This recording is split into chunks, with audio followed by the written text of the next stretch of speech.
MindShifter Audio Blog, a place for your mind to grow. When criticism means you're doing it right. I'm about to make some of you uncomfortable. If you're making real change and nobody's criticizing you, you're probably not making real change. You're making noise. You're making gestures. You're making people feel good about themselves while nothing actually shifts. Real change? Real change pisses people off. It makes them squirm. It forces them to confront things they'd rather ignore. It disrupts the comfortable lies we tell ourselves about how things are fine the way they are. And when you're the one creating that disruption, you're going to hear about it. The question is, which criticism matters? And which criticism is just confirmation that you're on the right path? There are certain phrases people use when they're uncomfortable with the truth they're speaking. Learn to recognize them. You're being too aggressive. This isn't the time or place. You're being too divisive. You're making people uncomfortable. Can't you be more diplomatic about this? You're too bold. You need to tone it down. Blah, blah, blah.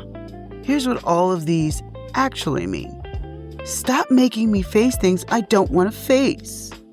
When someone tells you you're being divisive, what they're really saying is, you're exposing a division that already exists, and I was comfortable pretending it wasn't there. When someone says, you're making people uncomfortable, what they mean is, I'm uncomfortable, and I want you to stop so I can go back to my comfortable ignorance.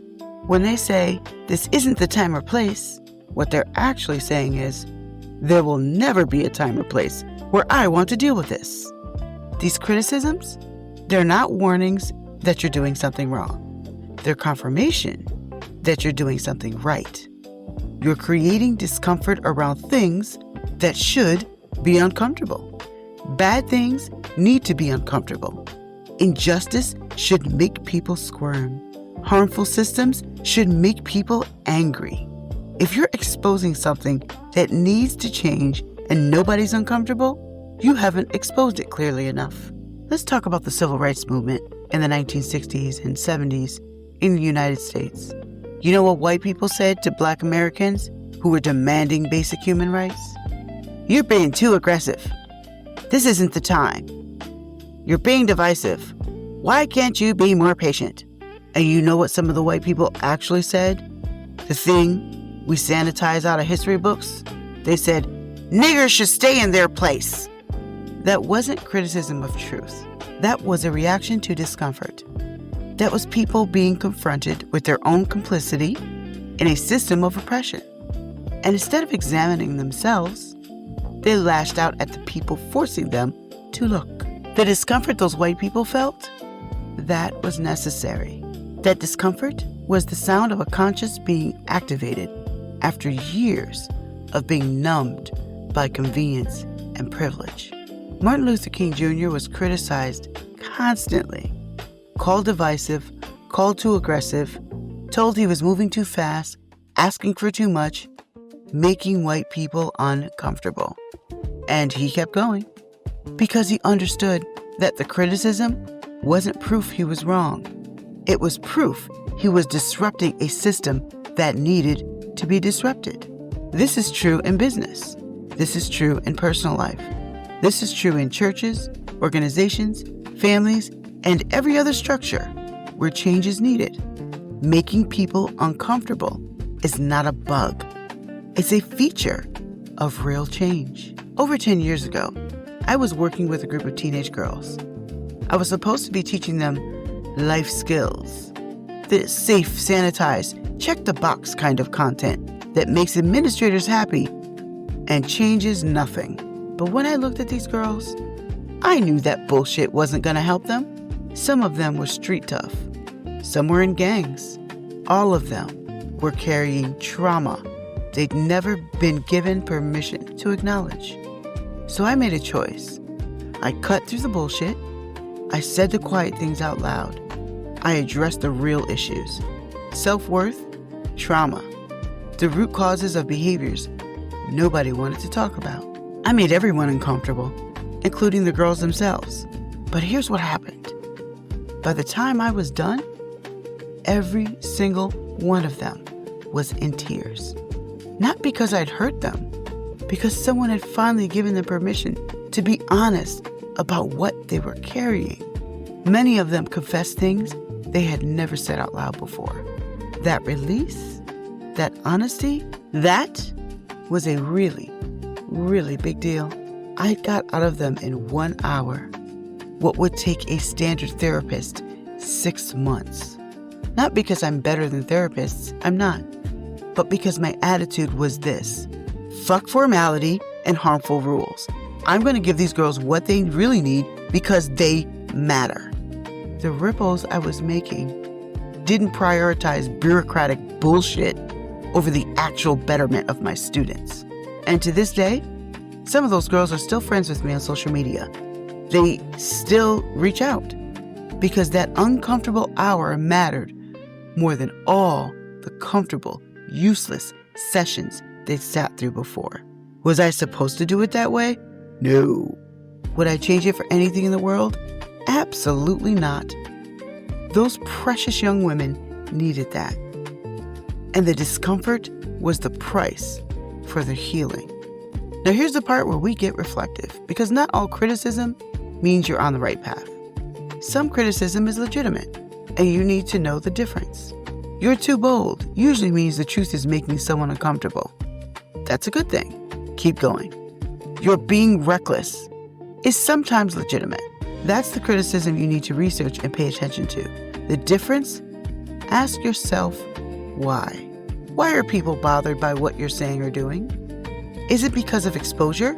Because you're revealing something bad that needs to be revealed? Or is it because what you're doing is actually yielding bad results, not just discomfort? If people are uncomfortable because you're exposing injustice, inequality, harm, or broken systems, that's confirmation you're on the right path. If people are uncomfortable because what you're doing is genuinely causing harm, not just disruption, then pause. Reflect. Course correct if needed. The key is this: discomfort is not the same as harm. Making someone face an uncomfortable truth is not the same as being reckless or wrong. Learn to tell the difference. And when you know you're creating the right kind of discomfort, don't back down. This applies to your personal life too. Maybe you're not leading a social movement or disrupting an industry. Maybe you're just trying to change your own life, and the people around you are resisting. You're setting boundaries with family, and they're calling you selfish. You're leaving a toxic relationship, and people are saying, you're giving up too easily. You're changing careers, and they're telling you, you're being irresponsible. You're speaking up about something that hurts you, and they're saying, you're being too sensitive. Those aren't warnings. Those are confirmations. People resist change, especially when your change forces them to examine their own choices. Your boundary makes them uncomfortable because they don't have boundaries. Your honesty makes them uncomfortable because they've been lying to themselves. Your courage makes them uncomfortable because they're afraid. That discomfort is not your problem. That's theirs. And if making waves in your own life means some people get splashed, so be it. Real change requires disruption, even on a personal level. Certain types of criticism are a clear indication that you're on the right path. When people tell you you're being too aggressive, too bold, too divisive, too uncomfortable, that's not a sign to stop. That's a sign you're making the kind of waves that actually change things. Real change makes waves. Always has, always will. The question is, are you willing to keep swimming when the water gets rough?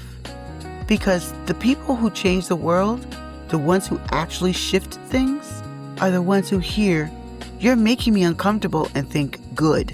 That means it's working. So keep going. Keep speaking the uncomfortable truths. Keep disrupting the systems that need disrupting. Keep making the waves. The criticism isn't proof you're wrong. It's proof you're dangerous to the things that need to die. The MindShifter Audio Blog, a place for your mind